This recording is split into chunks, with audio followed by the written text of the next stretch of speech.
Good afternoon po. Kami po ang Group Lux. At nakikilala ko po yung mga members natin na si Oika, Dingkong, Rosalyn. at Tolentino. Ngayon, dadako naman tayo sa mga benefits ng isang NOS o kaya Network Operating System. Isa na dito, ang benefits ng NOS ay security.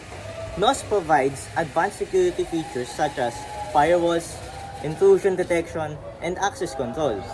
This helps to protect the network from unauthorized access and cyber attacks. Yung pangalawa naman pong mga benefits ng NOS, high availability po.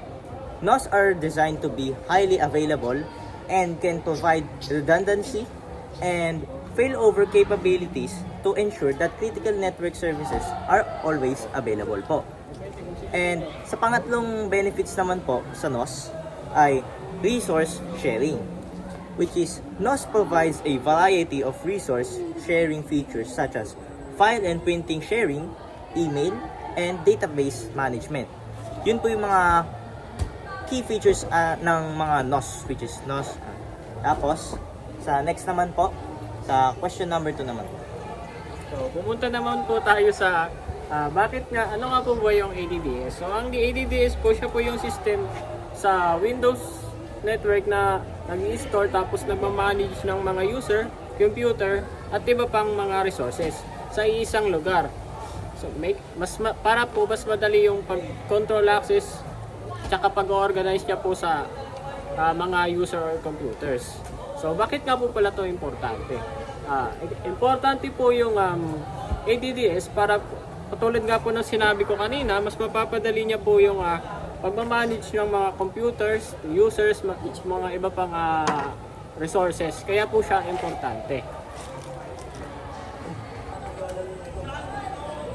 Dumaan naman tayo sa number 2.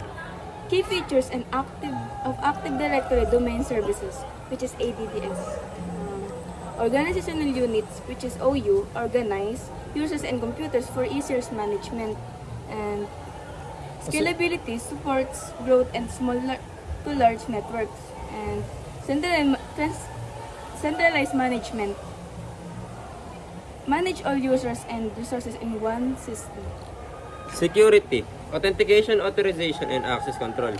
Pwede naman ito pasukin ng pag-access ng ibang users sa Ang sunod naman, domain, central structure for managing network resources.